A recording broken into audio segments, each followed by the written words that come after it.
महाराष्ट्रातील सर्व जिल्ह्यांमध्ये तालुका स्तरावर व ग्रामीण भागामध्ये प्रतिनिधी नेमणे आहे। Live all India police times news, mobile number 9850363202, संपर्क साधावा।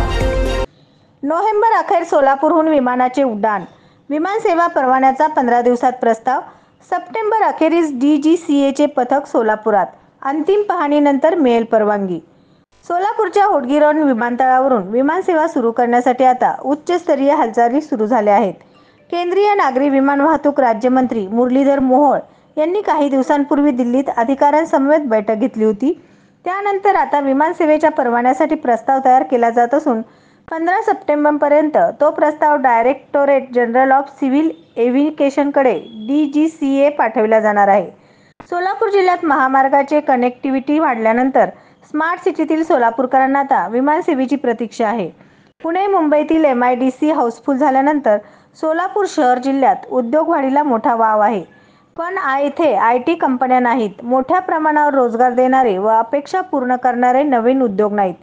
सोलापूर जिल्ह्यात दरवर्षी 5000 अभियंते शिक्षण पूर्ण करतात, पण नोकरीच्या निमित्ताने बहुतेक जण परजिल्ह्यातच जातात।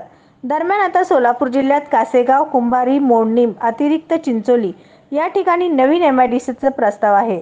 सोलापूर शहरात आंतरराष्ट्रीय दर्जाचे इंदिरा गांधी पार्क स्टेडियम आहे, पण विमानसेवा नसल्याने आंतरराष्ट्रीय सामने होण्यास अडचणी आहेत। अनेक उद्योजकांना सोलापुरात यायचे आहे, पण विमानसेवा नसल्याची त्यांची ओरड आहे। या पार्श्वभूमीवर केंद्राच्या उडान योजनेतून सोलापूरची विमानसेवा सुरू करण्यासाठी राज्याचे उपमुख्यमंत्री देवेंद्र फडणवीस यांच्या माध्यमातून जोरदार प्रयत्न सुरू आहेत। विमानसेवा परवान्याचा प्रस्ताव याच महिन्यात पाठविला जाईल। होडगी रोड विमानतळावरील रनवे, ड्रेनेज, इमारत, पाणी अशा सुविधा पूर्ण झाल्या आहेत। वॉल कंपाऊंडचे काम काही दिवसात होईल। DGCA व बिकासच्या अधिकाऱ्यांनी विमानतळाला भेट देऊन सर्व बाबींची पाहणी केली। आता 15 दिवसात विमानसेवेच्या परवानगीचा प्रस्ताव DGCAला पाठविला जाईल। त्यानंतर DGCA कडून पुन्हा एकदा पाहणी होईल व त्यांनी सांगितल्याप्रमाणे त्रुटींची पूर्तता केली जाईल। त्याचा अंतिम अहवाल पाठविल्यानंतर परवानगी मिळेल असा विश्वास आहे। श्री सिद्धेश्वर साखर कारखान्याची 92 मीटर चिमणी 15 जून रोजी जमीनदोस्त केली। तेव्हापासून सोलापूरकरांना विमानसेवेची प्रतीक्षा असून अन्य अडथळे देखील हटवण्यात आले आहेत। विमानतळावरील कामे देखील पूर्ण झाली आहेत। आता केंद्रीय नागरी विमान वाहतूक राज्यमंत्री मुरलीधर मोहोळ यांच्या माध्यमातून सोलापूरची विमानसेवा सुरू करण्यासाठी युद्ध पातळीवर हालचाली सुरू आहेत। त्यामुळे विधानसभा निवडणुकीपूर्वी विमानसेवेसाठी परवानगी मिळू शकते।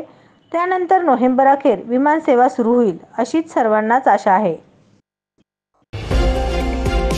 महाराष्ट्रातील सर्व जिल्ह्यांमध्ये तालुका स्तरावर व ग्रामीण भागामध्ये प्रतिनिधी नेमणे आहे। Live all India police times news, mobile number 9850363202, संपर्क साधावा।